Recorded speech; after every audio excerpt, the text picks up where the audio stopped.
And don't forget, tune in Tuesday, October 5th to see the Miami Heat take on the Detroit Pistons from Miami. TNT's Marv Albert, close personal friend of Mike Fratello, will call the game alongside NBA TV's Kevin McHale and Chris Webber. Coverage begins 7 p.m. right here on NBA TV.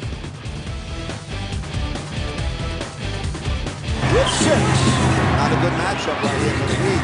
Chavez, Wade with a steal, with 2. Wade puts it up for the win. Yeah, baby! He did it! Well, it was the white team, 49-34 in the first 20 minutes of basketball at the Adderholt Complex here at Hurlburt Field in Fort Walton Beach, Florida, an Air Force base. And Mike, LeBron James leading that white team, he did not disappoint in that opening 20. We saw LeBron in all facets of the game. We saw him leading the fast break for him. We saw him rebounding the ball, bust out dribble. We saw him as the point forward for a little bit of time, directing the traffic there. Saw him on the offensive boards, and we saw him defensively cause a lot of stops. So he did a little bit of everything in the first 20 minutes. He certainly did. He played with a purpose, as he has all this training camp. And there's LeBron just kind of chilling here during the break. And the next 20 minutes, they'll come back, and we're going to see the power group, right? That five, a power five together. Supposedly Eric Spoelstra wanted to get to where he puts his best players together in this next 20-minute segment. So we'll see if LeBron winds up turning that white jersey over and becoming a red, or which way they'll go from there. But now I would expect that we'll see Bosh along with Anthony, LeBron, Wade, and perhaps Chalmers to start out with. That could be the first five that we're looking at when they put them together in this next segment. Well, Mike, it's October, but back in July, this whole Miami Heat and the free agent signing coup knocked even baseball's All-Star Game off the front page of the sports pages. And so I guess that's a good thing in terms of creating a buzz. But let me ask you, the aftershock of all of this, will this be a precedent for other players to get together with friends, maybe at a party, maybe at someone's house, maybe at an All-Star Game, and say, why don't we all play together? Let's see if we can work this out when we play on the same team. Is this going to be a trend? The two names that people are talking about now, one, Carmelo Anthony, who has been mentioned in a number of deals over the past couple of weeks, not by Carmelo, but by other people who are speculating that the trades were going to take place, and then Chris Paul from New Orleans, another name that people feel Chris Paul will opt out when his contract is done and go elsewhere. And I heard Charles Barkley make a statement yesterday in answering a question about this, and I thought it was just an excellent answer. And he said small cities, small city franchises need stars. They need those stars to keep their fans coming, for their fans to identify with. If they all leave the small market cities and go together and join in one place, you're going to have all those other teams suffering. And he was very concerned about that down the road. Now, the only answer to that might be, okay, well, do you want to do away with free agency? Because that's what free agency creates, the opportunity for a player to go where he wants to go. Well, we've seen the numbers that LeBron James put up as a Cleveland Cavalier. You think about small markets, and I know that the night of the decision, Reggie Miller was very vocal in terms of how he felt about LeBron signing here. He said that one ring in Cleveland would be worth 3 rings in Miami. And this is from a small market guy who could have left Indianapolis and didn't. He stayed. He didn't win his championship. So at the end of the day, yes, you did the heroic thing for your city, didn't get a championship. Came close, didn't get one. Yeah, well, they had a chance. They competed for it. They went to the NBA Finals. But as you mentioned, no ring, no championship ring. And Reggie is one of those rare individuals that felt a loyalty to the city, to the community of Indianapolis, Indiana, to the ownership, the Simon brothers then, and wound up staying there for his entire career. So I think he looked at LeBron and identified with that, and he felt the love that he had gotten from the city of Indianapolis, and knew that LeBron, the same feelings were there from the people in Cleveland. So I think he was hoping that he would get Cleveland to that championship level, something that Reggie never achieved himself. Well, it might have been a one-way relationship, Mike, in terms of LeBron. Now that we're finding things out, you talked about him wearing a Yankee cap to an Indians game, being on the Dallas sideline at the Browns game. LeBron made it clear he's from Akron. He wasn't from Cleveland. You live in the Cleveland area. I grew up in the Cleveland area. That's just not something you do if you do have loyalty to a city. And I think there was a line of demarcation for LeBron in terms of Akron to Cleveland. And that sort of came to the surface as this whole free agency courting period took place. And ultimately, yes, he praised the fans and loved playing for them, but I don't know that he was a Cleveland guy, per se. I have a hard time with that one because I think all of that came out was kind of after the fact, after Dan Gilbert, came out with his public statements when LeBron had the TV show, announced the decision to go elsewhere, which, as I said earlier, that could have been handled much differently. First phone call could have been to Dan Gilbert from LeBron James to say, thank you for 7 years. I know how much you've done to try and help us win. Remember, Dan Gilbert built a $38 million practice facility, went out and brought in all of these players, Larry Hughes, Shaquille O'Neal, the trade for Jameson, all of these things he did in trying to help LeBron get what he wanted, which was a championship team, as well as Dan Gilbert and the city of Cleveland wanting it. So he was not afraid to reach in his pockets and spend the money.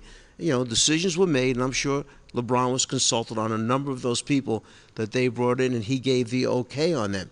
It just didn't work out. Close, as you said before, with Reggie Miller, but no championship ring. All right, we are at Hurlburt, and you know, that's been tough. Hurlburt. I thought you've done a great job with them. I'm glad I don't have I've to been say working that. on it all night, and of course on camera it just slips by. Hurlburt Field, it's part of an Air Force base here near Fort Walton Beach, and in the second half now, the first half crowd is out. They're bringing in 300 more people to watch the second 20-minute session of the scrimmage, and you see many of the military personnel being treated to this. As we said, several of the people that you see in the fatigues were special ops people that have been deployed overseas, served, and are coming back here. And this is a way to say thank you. They're also saying thank you to several of the people on base here who helped set up for this training camp and make sure that the Heat had everything they needed in terms of the facility. And that explains why, you know, some people had asked, myself included, why they were going to take such a big break between the two halves. And the reason being that they have to empty the facility first and then bring in the next 300 people and get them in their seats. So it takes a little bit longer than you might expect. So I know Eric Spoelstra was concerned with keeping his guys warmed up and loosened up and stretched out after playing those hard first 20 minutes. And just in case there's any confusion or anyone has a problem with that, we have the, 6 special op guys that... you don't want them visiting you, believe me. If they knock on your door, you're in trouble. They'll straighten you out right away.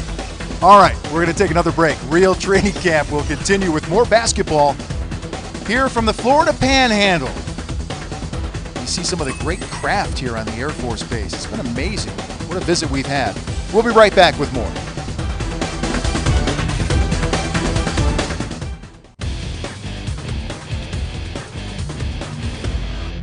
You are watching Real Training Camp on NBA TV. Alongside Mike Fratello, I'm Vince Cellini, and we are at Hurlburt Field, Eglin Air Force Base, Fort Walton Beach, Florida. The beautiful Emerald Coast with its white sand, sugar sand beaches. Nice vacation destination for many people, but it's all business for the Heat this week as they are concluding their training camp. This is the final night of their training camp. One more practice on Saturday, and then making their way to Miami to get ready for preseason. Now, Mike, we have our second 20-minute session of scrimmaging, getting ready here, and a few changes on the roster. Yeah, the white team, led by LeBron James, won that first 20 minutes. So now they wipe the scoreboard clean. LeBron changes his jersey. He goes over to the red squad. And now you have Wade, LeBron, and Bosh all together on the red team as Eric Spoelstra tries to start to get a look at how these guys will play together and how can I use them best. So we had one audience for the first 20-minute session, and now we have another new crowd for the second 20-minute session. It probably was worth the wait, maybe to go grab a bite and then roll in for this second session, yes? Yeah, they're going to, obviously this second group is getting a chance to see the three stars all play together, which the first group didn't get to see that. They saw them competing against each other. And I was saying in my head to myself, I wonder what the odds are in Vegas right now for the poor white team. What if they pull it off? What if they pull off an upset? Would that be great to see? Wouldn't that be something? White team beat them in this 20-minute scrimmage. They'd love it. It would say a lot about the Heat, that's for sure. Zydrunas Ilgauskas looking lean as he comes into this camp. And you wondered how much Z had left in the tank. Been at it a long time. You know, many years ago when I coached the Atlanta Hawks, Ted Turner was the owner of the team at that time. Ted trying to build relationships between Russia and the United States. And that was the original Russia before they had, split off into all the separate countries. We went and played 3 exhibition games over there. And Zydrunas Ilgauskas was a youngster in the stands at that game. And many, many years later, when we wound up drafting him in Cleveland, and he came to play for the Cleveland Cavaliers, which I was coaching then, he reminded me of the game that he was in the stands. He started out as a point guard. He was a point guard. And then when he grew and he got to be about 6'3", 6'4", the coach said, no more point guard, now you're a forward.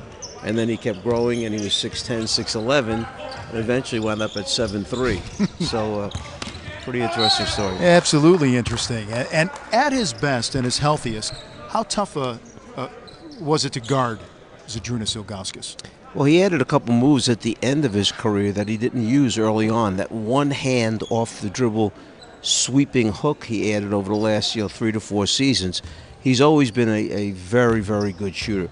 We posted him a lot more early on when he was younger and used him, and he'd have that little turnaround jumper over the top, or we knew we could always step him out and he could face up and make shots. But in the last 3 years or so with the Cleveland Cavaliers, they'd use him in that pick and pop, and he's deadly from 17 feet along the baseline, corner of the foul line area. They even had him stepping out shooting threes occasionally as he has increased his range. And then he gets you 2 baskets a game just by hanging around the front of the rim and tipping in an offensive rebound. Very smart defensively, knows his rotations. He's just always been a very solid player. And a guy who's had a good relationship with LeBron over the years, too. So a good get for Miami from that standpoint in terms of having a relationship and somebody LeBron would trust coming here. I think you hit it right there. I think LeBron has trusted him, admired him for his professionalism. Saw how Z just comes out, does what he's supposed to do, puts his time in, stays after practice, works on his strengths, but then also tries to improve his weaknesses. And he understands he's a consummate team player. He doesn't care about how many shots he's getting, how many points he's scoring, how many rebounds. He just wants to win. Well, we have a break in the action, but it's been a physical camp for the Miami Heat. There's no question about that. There have been a lot of, high-flying plays, but no injuries, thank goodness. How do you draw that line as a coach in terms of having the guys really go at it out there, but knowing that it is training camp and you want to make sure everybody's healthy and stays healthy? Is that just a roll of the dice? Yeah, you have to do what you have to do to get the team ready. That's your job as a coach, and there is going to be contact. The bodies are going to be sore. You hope that they play intelligent basketball. Don't try to do anything silly, chasing somebody down and trying to block a shot unnecessarily when you don't have to. But the game of basketball is a physical game. There's a lot of body contact. And there's a pretty good body right there at 6'8", 260 pounds, LeBron James. He's walking very gingerly right now. On that last play before the break, we saw him on the floor. I'm not sure exactly what the problem is, but he's trying to walk that off. Vince, look at the white team. Remember earlier in the show we talked about the second unit of Miami, or the non-stars that are with that first unit.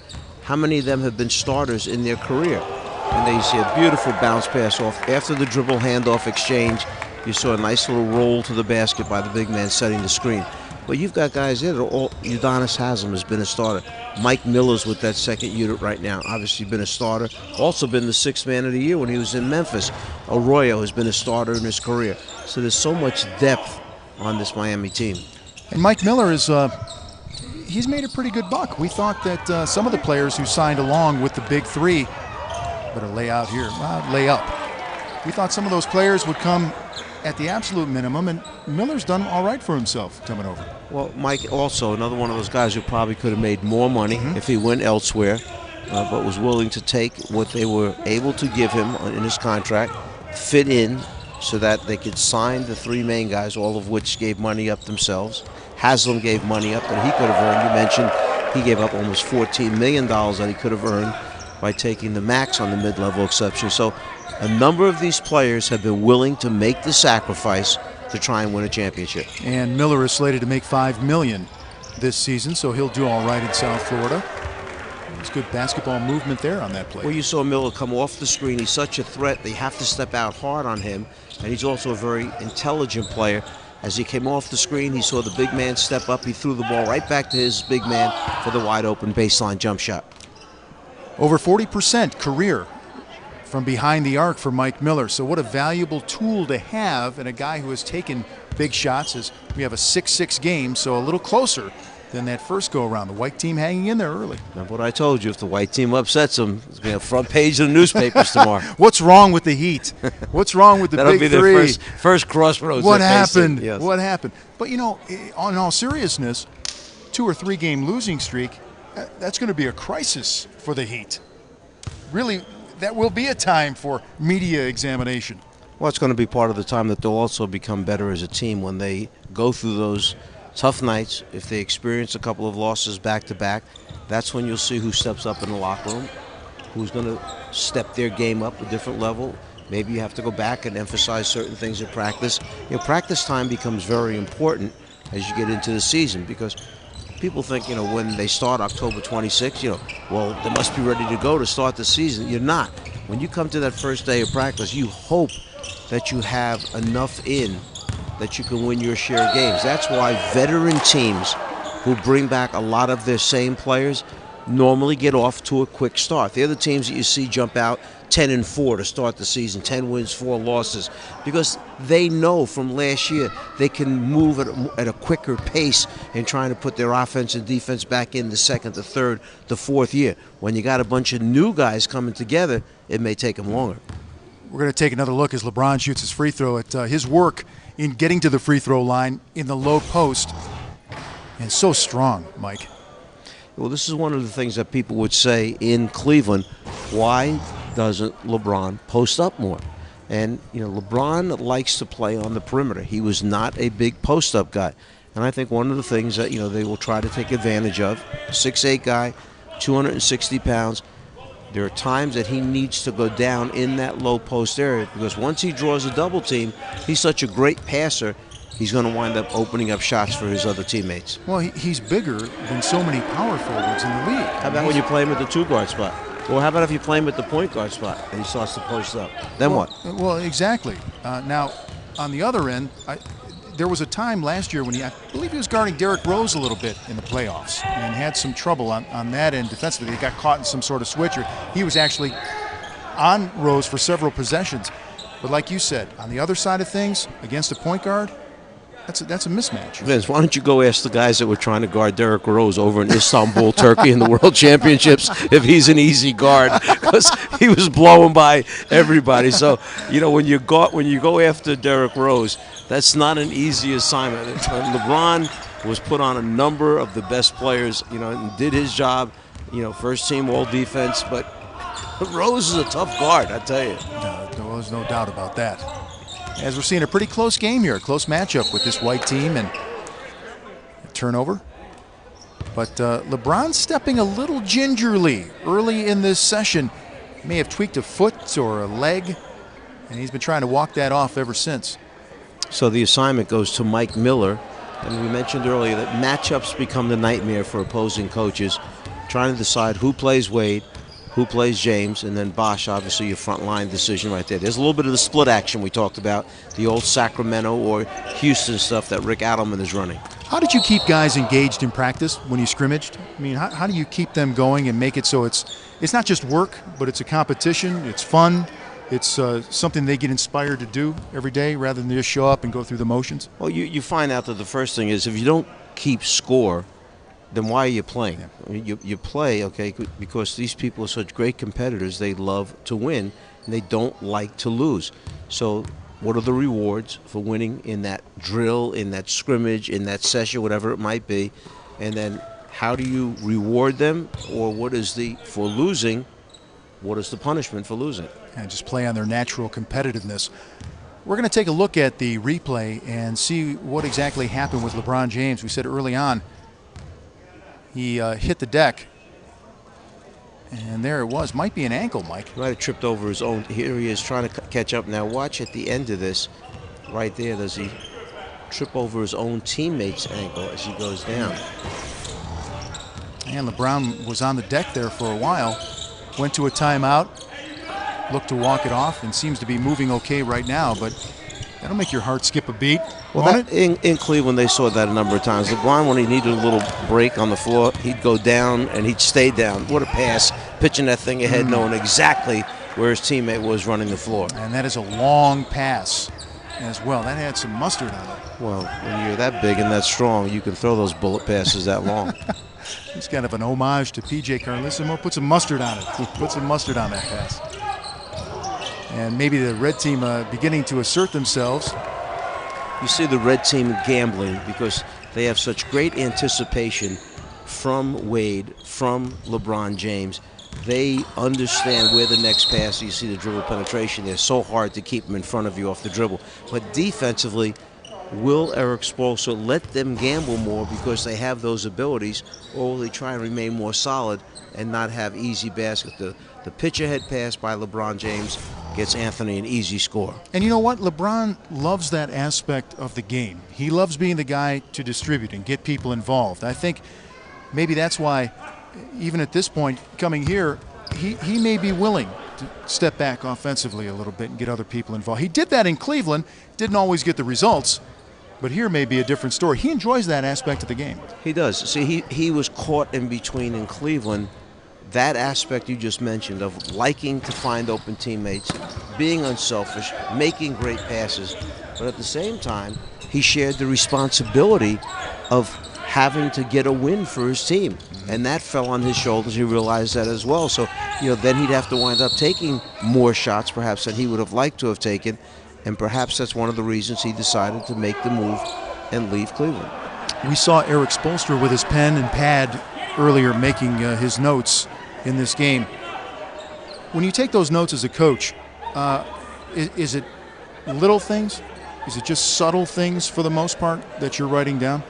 Most times it's things that you see either in your offense or defense that you will go back and talk to your staff about and say, hey, look, I watched this and maybe we need to think about changing this, or maybe we should play this a little bit differently, or offensively, if we did this, it would cause a bigger problem for the defense. There may be things that you will write down there that when you meet the team for your next practice, you open up tomorrow's practice, you sit everybody either on the floor, up against the wall, around the circle, wherever coaches like to meet. Different coaches have different places they like to start their practices from, maybe in the film room, watching some of the tape of today's scrimmage before you go back on the floor. But you're making notes where you may say, watch our hands on defense. Watch how our hands were down. We weren't active. We didn't pressure the ball. Watch how many blockouts we missed. All these points are what you're jotting down. Well, this year with the Miami Heat, I wonder, Mike, if you're Coach Spoelstra, or if you're the players themselves, do you use that us against the world mentality? So many people have come out in terms of the press, players, other organizations with criticisms and dislike. I mean, how do you use that as a tool? Well, I don't think it's going to be hard for Eric Spoelstra to find ways to motivate this team, to find enough articles or enough quotes or enough tweets or Twitters or whatever it may be that someone's putting out there from another team. Well, you've got your built-in rivalries already. You already know Orlando, is one of your public enemies, okay, and then you've got Boston, okay, in the same conference. You've got the Lakers who are saying, God, we did win a couple of championships out here, and did you forget about us on the West Coast? And so you've got those that are built in, and then you've got your division rivalries, and then during the course of the year, as you and I both know, something will be said or something will come up that'll then take it to a different level and escalate the competitiveness. Well, currently, if you're keeping score in this highly anticipated second scrimmage, 18-13, red team over the white, and the red with Wade, LeBron, and Bosh on the squad. White team actually doing a better job of staying close in this one than in the first 20-minute segment where they tried to split the teams up evenly. It's been an interesting field this week at Heat training camp. And maybe part of being here, Mike, was isolation from potential criticism. Look at that steal. And finish. Wow. Well, put a little show on right there. Rather than finish it himself, one lob leads to the next lob. There's the easy score. Well, it's part of what you're talking about, taking a chance, gambling on defense, and it paid off there. Yeah, they play the passing lane so well. When you pass the ball, we used to always have to, remind the team that when LeBron is away from the ball on the other side of the floor, if you're going to throw it across the floor, back to the top of the circle, watch the steal up in the passing lane. There's the first pitch ahead, and just lay it up there so LeBron can find it and finish it at the other end. You can't throw cross-court passes when LeBron James or Dwayne Wade are on the other side of the floor defensively because they get to it. They get in that lane, and they're gone at the other end. All right, the show continues here at Real Training Camp, Miami Heat. We're going to take a break, and we'll be back with more scrimmaging, and along the way, we're looking at some interviews for you. The color guard takes us to break.